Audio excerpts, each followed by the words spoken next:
کے صدقے میں یہ کائنات وجود میں آئی، جس کے صدقے میں حضرت آدم حوا دنیا میں تشریف لائے، جس کے صدقے میں باپ اور ماں کی حیثیت کو پہچانا گیا، جس کے صدقے میں سماج میں زندگی گزارنے کا بہترین طریقہ ملا، آئیے اس رسول ہاشمی وقار احمد مجتبی محمد مصطفیٰ صلی اللہ علیہ وسلم کی بارگاہ میں درود پاک پڑھیں۔ اللہم صلی اللہ سیدنا شفیعنا حبیبنا مولانا محمد وآلہ وسلم۔ ہم ہی خالی بولے اور آپ بھی بولیے گا۔ ہم یہاں جب بیٹھے ہیں تو کچھ سیکھ بھی لیجیے۔ اگر لمبا درود نہیں آتا ہے تو صلی اللہ علیہ وسلم یہ بھی درود ہے۔ صلی اللہ علیہ وسلم، صلی اللہ علیہ وسلم یہ بھی درود ہے، اگر بڑا نہیں آتا ہے۔ اسی پہ مہربان رب غفور ہوتا ہے جس کے دل میں عشق حضور ہوتا ہے۔ اسی پہ مہربان رب غفور ہوتا ہے جس کے دل میں عشق حضور ہوتا ہے۔ اے عاشقان شہ انبیاء درود پڑھو، درود پڑھنے سے چہرے پہ نور ہوتا ہے۔ آواز ہو بلند درود و سلام کی، محفل ہے یار و سیرت خیر الانام کی۔ اللہ کا وظیفہ ہے اور قدسیوں کا بھی، کیا شان ہے حضور علیہ السلام کی۔ تو برادران ملت اسلامیہ، درود پاک کی ایسی نعمت ہے، ایسی نعمت ہے کہ اللہ تبارک و تعالی قرآن کے اندر ارشاد فرماتا ہے ان اللہ و ملائکۃ یصلون علی النبی یا ایھا الذین آمنوا صلوا علیہ وسلموا تسلیما۔ اللہ نماز پڑھنے کا حکم دیتا ہے لیکن پڑھتا نہیں، زکوٰۃ دینے کا حکم دیتا ہے لیکن زکوٰۃ دیتا نہیں۔ لیکن کون ایسی چیز ہے، کون ایسا عمل ہے کہ اللہ بھی کرتا ہے، فرشتے بھی کرتے ہیں اور مسلمانوں کو بھی حکم ہوتا ہے کہ تم بھی کرو؟ تو قرآن ارشاد فرماتا ہے ان اللہ و ملائکۃ یصلون علی النبی یا ایھا الذین آمنوا صلوا علیہ وسلموا تسلیما، کہ بے شک اللہ اور اس کے فرشتے محمد رسول اللہ صلی اللہ علیہ وسلم پر درود و سلام بھیجتے ہیں۔ اے مسلمانوں، تم بھی درود و سلام اپنے نبی پر خوب خوب بھیجو۔ پڑھیے درود پاک، اللہم صلی علی سیدنا و مولانا محمد وبارک وسلم صلاۃ و سلام علیک یا رسول اللہ۔ درود پاک پڑھ لیا، فکر کو تازگی مل گئی۔ درود پاک پڑھ لیا، ذہن کو پاکیزگی مل گئی۔ درود پاک پڑھ لیا، زبان کی طہارت ہو گئی۔ درود پاک پڑھ لیا، زندگی میں زندگی آ گئی۔ درود پاک پڑھ لیا، قلب میں استقامت پیدا ہو گیا۔ درود پاک پڑھ لیا، دل کو سکون حاصل ہو گیا۔ برادران ملت اسلامیہ، مسلمانوں غور کرو کہ درود پاک وہ نعمت ہے کہ اللہ تبارک و تعالیٰ نے اپنے پیارے محبوب جناب محمد رسول اللہ صلی اللہ علیہ وسلم کی امت کو یہ نعمت عطا فرمایا۔ یہ درود پاک کہ اولیاء کرام صوفیاء اعظام ہمیں یہ تربیت دیتے ہیں، ہمیں یہ بتاتے ہیں کہ جب کام کی ابتدا کرو، ابتدا کے معنی شروع کیا آتا ہے، جب کام کی ابتدا کرو تو درود پاک پڑھ لیا کرو، اور جب کام کی انتہا کر لیا کرو تو درود پاک پڑھ لیا کرو۔ جب کوئی چیز بھول جائے، جب کوئی چیز بھول جاؤ تو درود پاک پڑھ لیا کرو۔ جب یاد آ جائے تو درود پاک پڑھ لیا کرو۔ جب بے چین ہو جاؤ تو درود پاک پڑھ لیا کرو۔ جب مصیبت اور پریشانیاں آئیں، تمہیں گھیر لیں تو درود پاک پڑھ لیا کرو۔ اور یتیم بچہ مل جائے تو اس کے سر پر شفقت کا ہاتھ رکھ کر درود پاک پڑھ لیا کرو۔ تو جب درود پاک یاد رہے گا تبھی تو پڑھیں گے، اور درود پاک یاد ہی نہیں رہے گا تو کیا پڑھیں گے؟ تو برادران ملت اسلامیہ، یہ وہ نعمت ہے کہ ہمارے اسلاف اور بزرگان دین ہمیں یہ تربیت دیتے ہیں، ہمیں یہ سمجھاتے ہیں، ہمیں یہ بتاتے ہیں کہ رب کی بارگاہ میں دعا کرنی ہے تو درود پاک پڑھ لیا کرو۔ رب کی بارگاہ میں اپنی التجاؤں کو رکھنا ہے تو درود پاک پڑھ لیا کرو۔ میرے مسلمانوں غور کرو کہ رب کی بارگاہ میں دعا کرنی ہے تو دعا کرنے سے پہلے درود پاک پڑھ لیا کرو، اور جب دعا کر لیا کرو تو درود پاک پڑھ لیا کرو۔ اے مسلمانوں، یہ ہمارے بزرگان دین ہمیں یہ تربیت دیتے ہیں۔ آخر وجہ کیا ہے کہ جب کام کی ابتدا کرو تو درود پاک پڑھ لیا کرو۔ رب کی بارگاہ میں دعا کرنی ہے، درود پاک پڑھ لیا کرو، اس کے بعد دعا کر لیا کرو، دعا کرنے کے بعد درود پاک پڑھ لیا کرو۔ تو اے مسلمانوں سنو، جب کوئی مسلمان بندہ، مومن بندہ جب رب کی بارگاہ میں رسول پاک جناب محمد رسول اللہ صلی اللہ علیہ وسلم کی بارگاہ میں درود بھیجتا ہے اور اس کے منہ سے درود کے کلمات جاری ہوتے ہیں تو آسمان سے رحمتوں کے فرشتوں کا نزول ہوتا ہے۔ جب کوئی مسلمان درود پاک پڑھتا ہے تو آسمان کے فرشتوں کا نزول ہوتا ہے، اور وہ فرشتے اس درود پاک کو بٹورتے ہیں، سمیٹتے ہیں، اور سمیٹ کر رب کی بارگاہ میں لے جاتے ہیں۔ اسی لیے ہمارے اسلاف بزرگان دین یہ تربیت دیتے ہیں کہ جب دعا کرنی ہو تو دعا کرنے سے پہلے درود پاک پڑھ لیا کرو، اور جب درود پاک پڑھ لیا کرو تو دعا کر لیا کرو، اور جب دعا کر لیا کرو تو پھر درود پاک پڑھ لیا کرو، تاکہ آسمان سے نازل ہونے والے فرشتے جب اس درود پاک کو بٹورنے کے لیے زمین پر تشریف لائیں تو چاہے وہ ادھر سے بٹورے چاہے وہ ادھر سے بٹورے، دو درود کے بیچ میں تمہاری مانگی ہوئی دعا بھی رب کی بارگاہ میں اٹھتی چلی جائے۔ پڑھیے درود پاک، اللہم صلی علی سیدنا مولانا محمد وبارک وسلم، صلاۃ و سلام علیک یا رسول اللہ۔ میں نے جس آیت کریمہ کی تلاوت کا شرف حاصل کیا، اللہ تبارک و تعالی ارشاد فرماتا ہے لقد کان لکم فی رسول اللہ اسوۃ حسنہ، کہ تمہارے لیے رسول پاک جناب محمد رسول اللہ صلی اللہ علیہ وسلم کی پیروی سب سے اچھی۔ آج شادی اور بیاہ ہم شریعت محمد رسول اللہ سے ہٹ کر جو ہے اپنا شادی اور بیاہ کرتے ہیں، اسی لیے شادی اور بیاہ کے بعد ماں باپ کو جو پریشانیاں آتی ہیں، جو قرض میں مبتلا ہو جاتے ہیں، مصیبت کا ایک پہاڑ بن جاتا ہے۔ النکاح نصف الایمان، نکاح آدھا ایمان ہے۔ نکاح سے محبت پیدا ہوتی ہے، دو اجنبی خاندان ایک دوسرے سے قریب ہو جاتے ہیں، نکاح محبت کا پیغام دیتا ہے۔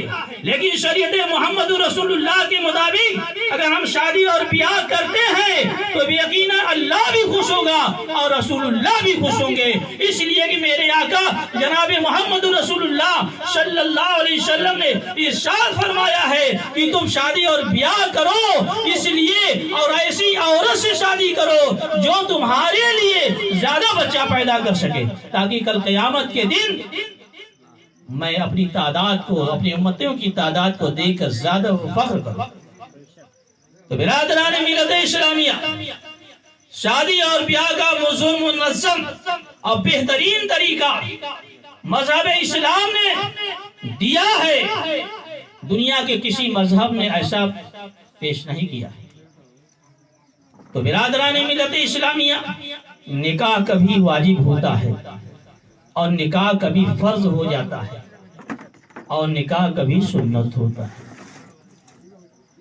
کیسے؟ لڑکا یا لڑکی کسی گناہ میں مبتلا ہونے کا کوئی خوف نہیں ہے، زناکاری میں مبتلا ہونے کا خوف نہیں ہے، تو اس صورت میں نکاح کرنا سنت ہے۔ لیکن لڑکا اور لڑکی زناکاری میں مبتلا ہونے کا خوف ہے، تو ایسی صورت میں ماں باپ کی ذمہ داری بنتی ہے کہ مناسب رشتہ تلاش کر کے اسے شادی اور بیاہ کر دے۔ اگر لڑکا یا لڑکی گناہ میں مبتلا ہو گئے تو اس صورت میں نکاح کرنا جو ہے فرض ہو جاتا ہے۔ ماں باپ کی ذمہ داری بنتی ہے کہ وہ مناسب رشتہ تلاش کر کے لڑکے کا شادی اور بیاہ کر دے، یہ ماں باپ کی ذمہ داری ہوتی ہے۔ اگر لڑکا اور لڑکی کسی گناہ میں مبتلا ہو گئے اور انہوں نے شادی بیاہ نہیں کیا تو اس کا پورا وبال ماں باپ کے سر جائے گا۔ اس لیے اے مسلمانوں، وہ دن آنے سے پہلے اپنے بچے اور بچیوں کو شادی اور بیاہ کر دے۔ النکاح من سنتی فمن رغب عن سنتی، نکاح سنت ہے اور جس نے نکاح کر لیا اس نے میری سنت کو اپنا لیا، اور جس نے نکاح نہیں کیا ہماری سنت کو نہیں اپنایا، حضور کی سنت کو۔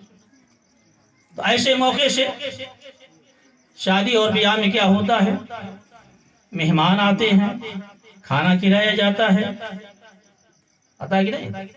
تو مہمان جو آتا ہے یہ زحمت بن کر نہیں آتا بلکہ رحمت لے کے آتا ہے۔ اسی لیے شاعر کہتا ہے اللہ میرے رزق کی برکت نہ چلی جائے، 2 دن سے میرے گھر کوئی مہمان نہیں۔ تو مہمان جب آتا ہے تو اس کے ساتھ 10 اللہ کے مقرب فرشتے بھی اس میزبان کے گھر میں داخل ہوتے ہیں۔ دیکھنے میں تو تنہا لگتا ہے لیکن اس کے ساتھ 10 فرشتے اللہ کے اس گھر میں داخل ہوتے ہیں۔ تو مہمان تو چلا جاتا ہے اور 3 دن سے زیادہ مہمان نوازی ہوتی نہیں۔ اگر 3 دن تک ہے تو وہ مہمان ہے، اس کی ضیافت کی جائے گی۔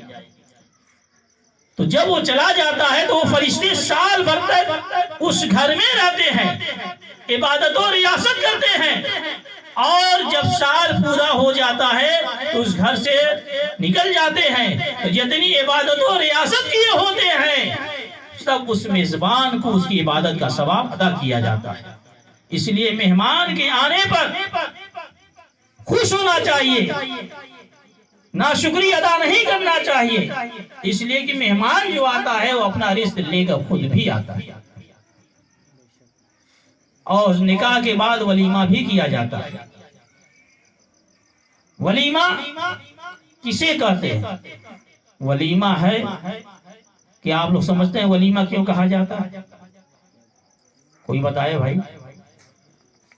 آخر نکاح کے بعد جو کھانا کھلایا جاتا ہے اسے ولیمہ کیوں کہا جاتا ہے؟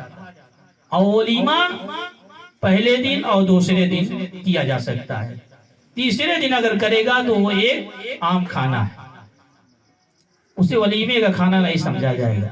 تو ولیمہ اسی لیے کہا جاتا ہے کہ جب لڑکا نکاح کر کے اس لڑکی کو اپنے گھر لاتا ہے اور اس کے ساتھ رات گزارتا ہے، اس کے بعد دوست احباب کو جو دعوت کھلاتا ہے اسے ولیمہ کہا جاتا ہے، تاکہ لوگوں کو یہ پتا چل جائے کہ اس کا نکاح ہو چکا ہے۔ کھانوں میں سب سے اچھا کھانا ولیمے کا کھانا ہے، اور کھانے میں سب سے برا کھانا ولیمے کا بھی کھانا ہے۔ جس ولیمے میں صرف امیر لوگ کو پوچھا جائے اور غریب کو نہ پوچھا جائے وہ برا کھانا ہے۔ جس ولیمے میں امیر کو بھی پوچھا جائے اور غریب پڑوسی کو بھی اس میں شامل کیا جائے تو وہ کھانا سب سے بہترین کھانا ہے۔ لہٰذا اے مسلمانوں، جب تم ولیمہ کرو تو امیروں کو بھی پوچھو اور غریبوں کو بھی پوچھو، ٹھیک ہے نا؟ لیکن مذہب اسلام نے جو طریقہ بتایا ہے اس طریقے سے ہٹ کر ہم کھانے کو کھاتے ہیں، ہے کہ نہیں؟ اللہ کے رسول صلی اللہ علیہ وسلم ارشاد فرماتے ہیں کھانا شروع کرنے سے پہلے اپنے ہاتھ کو گٹے تک دھول لو، اور دھولنے کے بعد رومال اور تولیہ میں مت پوچھو، اور کھانا شروع کرنے سے پہلے بسم اللہ پڑھ لیا کرو، اور جب کھانا کھا لو تو اس کا شکریہ ادا کرو، الحمدللہ کہو۔ شادی اور بیاہ میں جب لوگوں کا ہجوم ہو تو کھانے سے پہلے جو ہاتھ دھلایا جاتا ہے، جس میں بوڑھے بھی ہوں اور جوان بھی ہو، تو سب سے پہلے کھانے سے پہلے جوانوں کے ہاتھ کو دھلایا جائے اور کھانے کے بعد بوڑھے کو ہاتھ کو دھلایا جائے۔ یہ طریقہ ہے۔ تو کھانا شروع کرنے سے پہلے ہاتھ دھل لیا کرو، کھانا کھانے کے بعد الحمدللہ کہہ لیا کرو، اور بسم اللہ کر کے کھاؤ گے تو شیطان تمہارے کھانے میں شریک نہیں ہوگا۔ اور داہنے ہاتھ سے کھانا یہ اسلام کا طریقہ ہے، اور بائیں ہاتھ سے کھانا یہ شیطان کا طریقہ ہے۔ اور کھڑے ہو کر کھانا بھی سخت منع ہے، اور کھڑے ہو کر پانی پینا یہ بھی سخت منع ہے۔ اللہ کے رسول صلی اللہ علیہ وسلم ارشاد فرماتے ہیں کہ جس نے بھول کر بھی کھڑے ہو کر پانی پیا تو اس کا گناہ یہ ہے کہ وہ قے کر دے۔ وہ کیا کرے؟ قے کر دے۔ اور شادی اور بیاہ میں آدمی ہر چیز کا استعمال کرتا ہے۔ اللہ کے رسول جناب محمد رسول اللہ صلی اللہ علیہ وسلم، بس میں یہ حدیث پڑھ کر اپنی بات کو ختم کر دوں۔ اللہ کے رسول صلی اللہ علیہ وسلم نے ارشاد فرمایا، جو میری مٹی ہوئی سنت کو رائج کرے گا، یعنی جس سنت کو لوگ چھوڑتے جا رہے ہیں اور دوسرا اس کو پکڑ رہا ہے اور لوگوں کو بتا رہا ہے، تو اسے 100 شہیدوں کا ثواب ملے گا۔ کتنا ثواب ملے گا؟ 100 شہید کا ثواب ملے گا۔ یہ بتاؤ کہ ہاتھ دھونے کا انتظام ہوتا ہے، ہر چیز کا انتظام ہوتا ہے، لیکن الگ سے کہیں پانی اور صابن نہیں رکھا جاتا ہے کہ لوگ ہاتھ دھولیں۔ اور لوگ کوئی کہتا بھی ہے کہ ہاتھ دھول کر بیٹھ، کوئی کہتا ہے، جبکہ سب سے بڑی چیز تھی ہے۔ اب بتائیے ہاتھ یہ فضا میں کہاں کہاں جاتا ہے، اور اکثر آدمی کی یہ عادت ہوتی ہے کہ اپنے ناک میں انگلی ڈالتا، ناک میں اپنی انگلی کو ڈالتا ہے، اور پھر ہاتھ دھو نہیں گا تو وہ کھائے گا تو جراثیم پیٹ میں جائے گا تو پریشان ہوگا ہی نہیں ہوگا۔ یہ سنتیں مٹتی جا رہی ہیں کہ نہیں مٹتی جا رہی؟ اللہ کے رسول نے فرمایا کہ جو میری مٹتی ہوئی سنت کو رائج کرے گا اسے 100 شہیدوں کا ثواب ملے گا۔ تو آپ غور فرمائیے کہ ہر چیز کا انتظام تو ہو جاتا ہے، لیکن صابن اور تولیہ اور پانی کا انتظام ہی نہیں ہوتا کہ آدمی کھانا کھا کر کس میں پوچھے۔ پہلے کے لوگ دستی وغیرہ لے کے چلتے تھے، اب تو دستی لے کر چلنے کا رواج ہی نہیں ہے۔ تو آدمی کھانے کے بعد ہاتھ کو شامیانے میں پوچھتا ہے، پوچھتا ہی نہیں پوچھتا۔ تو اس لیے یہ مذہب اسلام نے طریقہ بتایا ہے، اس کھانے سے پہلے ہاتھ کو دھلو، اور جس کا شادی ہو بیاہ ہو کم سے کم 2-3 تولیہ ٹانگ دے، اور صابن کا انتظام کر دے تاکہ وہ کھانے سے پہلے بھی دھول لے اور کھانے کے بعد بھی وہ دھول لے۔ میرے آقا نے فرمایا ہے کہ جو میری مٹتی ہوئی سنت کو رائج کرے گا کل قیامت کے دن اسے 100 شہیدوں کا ثواب ملے گا۔ تو کھانے کا بہترین طریقہ ہے، مذہب اسلام نے بتایا ہے، اس طریقے سے ادا کر لیا جائے تو یقینا ہمیں کامیابی مل جائے گی۔ اس لیے کھڑے ہو کر کھانا مت کھاؤ، اور بیٹھ کر کھانا کھاؤ، کھڑے ہو کر پانی مت پیو، اور کھڑے ہو کر پیشاب بھی مت کرو۔ میں نے جس آیت کریمہ کی تلاوت کا شرف حاصل کیا، اللہ تبارک و تعالی ارشاد فرماتا ہے، لَقَدْ كَانَ لَكُمْ فِي رَسُولِ اللَّهِ أُسْوَةٌ حَسَنَةٌ، کہ تمہارے لیے رسول پاک جناب محمد رسول اللہ صلی اللہ علیہ وسلم کی پیروی سب سے اچھی ہے۔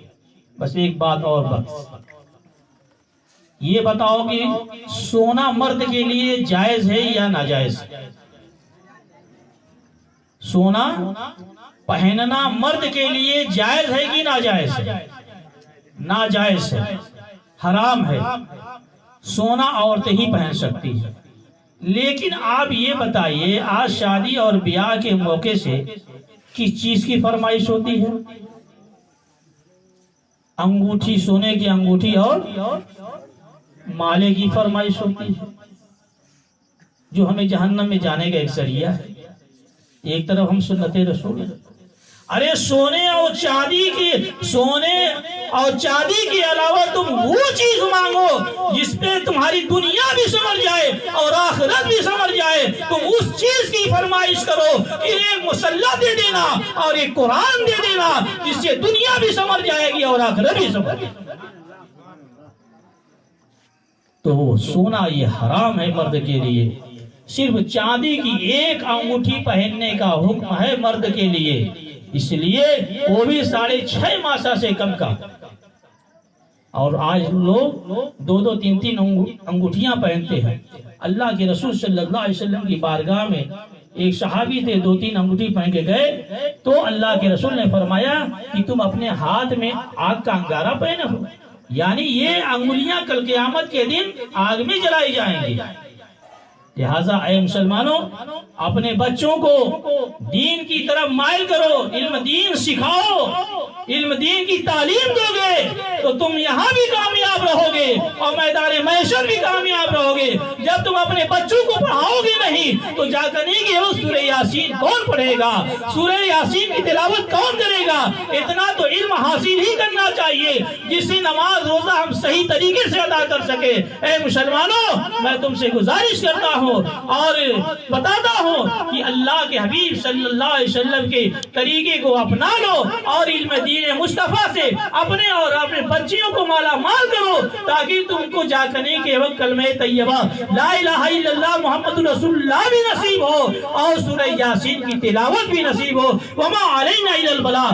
السلام علیکم۔ اللہ تبارک و تعالی ہم سب کو شریعت محمد رسول اللہ پر چلنے کی توفیق و رفیق عطا فرمائے۔ اے اللہ، میں تیری بارگاہ میں سچے دل سے توبہ کرتا ہوں، اگر مجھ سے بولنے میں کوئی غلطی ہوئی تو اپنے فضل و کرم سے حضور نبی کریم صلی اللہ علیہ وسلم کے صدقے میں معاف فرما اور ہم سب کو شریعت محمد رسول اللہ پر چلنے کی توفیق و رفیق عطا فرما۔ السلام علیکم۔ جہاں تاریخ تھا، ظلمت گدا تھا، سخت کالا تھا، کوئی پردے سے کیا نکلا کہ گھر گھر میں اجالا ہے، اور طریقے مصطفیٰ کو چھوڑنا ہے وجہ بربادی، اسی سے قوم دنیا میں ہوئی ہے بے اکتفا رفیع۔ بس کھڑے ہو جائیے۔ السلام علیکم۔ مصطفیٰ جانے رحمت پہ لاکھوں سلام، شمع بزم ہدایت پہ لاکھوں